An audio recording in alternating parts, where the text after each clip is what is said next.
All right, so now that we have our animations added, we should create the logic that controls, how we transition from one animation to the next.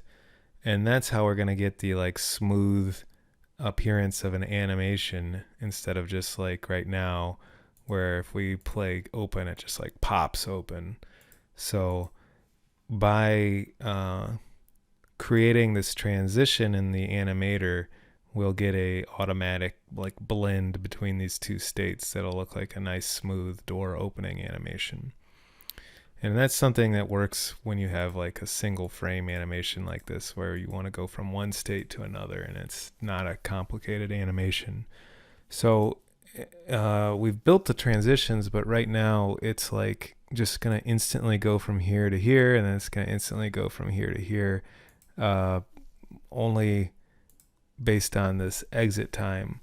So I think if I were to hit play right now, it'll just like continuously open and close. Let me just confirm that that's the case. Um, yeah, you can see my door back there kind of going crazy. Uh, I guess if I wanted to make some kind of crusher, this would be a way to do it. But you can see, Unity gives us a nice actual little preview of how this goes. So instead of just automatically transitioning, we need to give it some sort of extra logic to govern when this transition happens. And so to do that, in the animator window here with our portcullis door animation controller open, we want to click on the parameters tab here and make a new animation parameter with this plus button. And I'm going to make a bool parameter. And I'm going to just name this thing is open. And so since it's a bool, that's kind of represented by a checkbox. So it could either be true or false, right? And so when we're in the closed state, if is open becomes true, we should go to the open state. So select this transition from closed to open right here. And in the conditions, hit the plus button. You can see we have this drop down of our different parameters that we've made. And we only have this one that's called is open. And so when is open is true. So I'm going to leave that be. We're going to transition from closed to open. And then likewise, here on my transition from open to closed, I'm going to add a condition. And this time, when is open is false. So if we're in the open state and is open becomes false, we will go from open to closed. So basically, the states here will match the status of this bool variable. And so we can kind of preview that too. If we hit play and you don't have maximize on play on, so you can see your animator and your door at the same time. If I check the box here, it will open the door. If I uncheck the box, it'll close the door.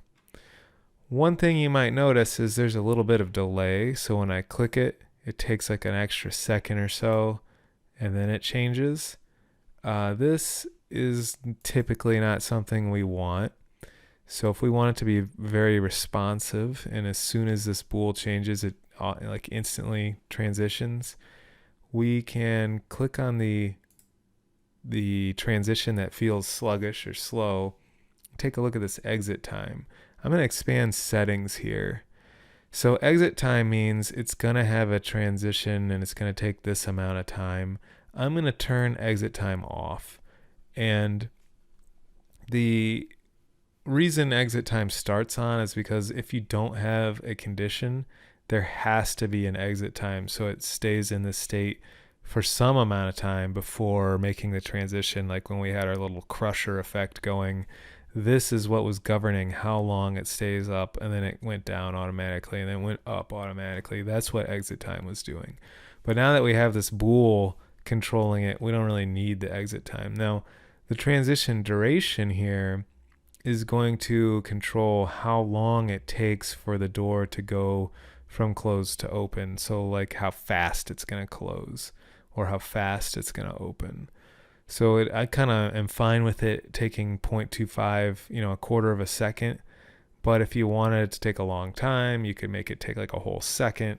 It would probably be annoying for a door, but just so you know, that's what this does. So you could speed up or slow down the animation that way. Let's go ahead and remove the exit time from the other transition here as well. And let's just confirm that it feels snappier now. As soon as I click the button, I see the door change.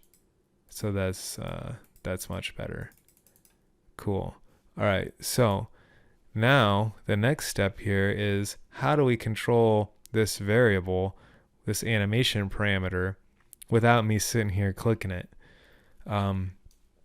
The way I want to do it is by creating a trigger, and when the player is in the trigger, I want the door to open, and then when the player exits the trigger, I want the door to close. So let's go ahead and add that trigger because it doesn't exist right now. So I'm going to go ahead and actually I'll double click the door in the scene or in the hierarchy here to focus the camera on it. And then I'm going to hit Control-Shift-K to get a new Pro Builder cube. It'll come in right in the middle of where I focus the camera. And so I built the cube. I'm going to move it straight down. So right now my cube should be like dead center of my door pretty much. See this dark shadow because like my sun is there? I'm going to go ahead and toggle the scene lighting in the scene view here so that I can kind of see everything more evenly. So we lose the cool shadows and everything, but I can actually see here. So if I were to like go to the game window, there'd still be shadows, but in the scene view, sometimes it's helpful when you're working to toggle the lighting so you can see stuff easier, or maybe you haven't added lights yet, but you need to see. All right, so I'm gonna kind of position this cube like in the center of the door. I'm gonna grab the face tool.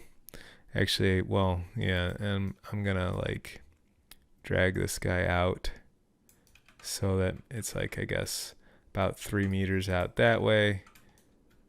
I'm gonna grab it so it goes all the way, I don't know, about like that, just matching the edge of the door. Same thing on this side.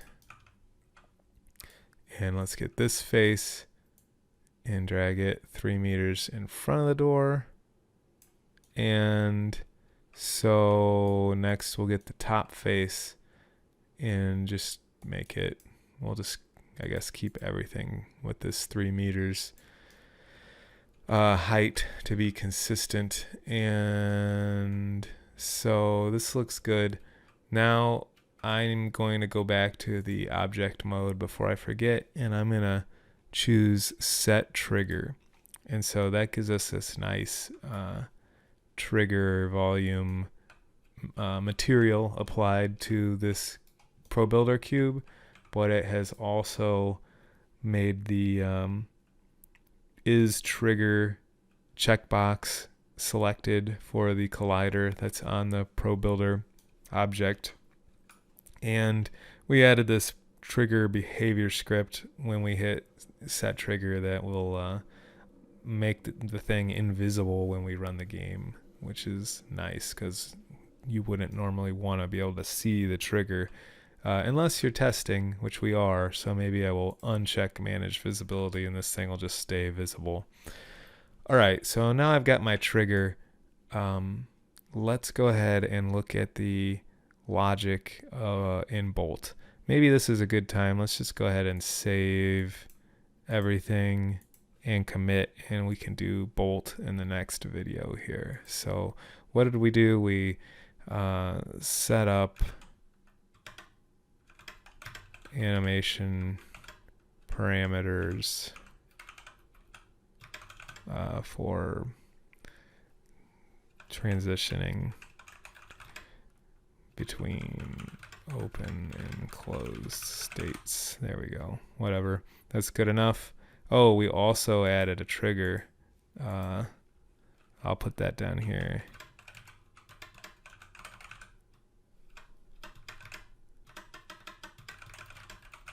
All right, cool. So let's commit this, and I'll see you in the next video.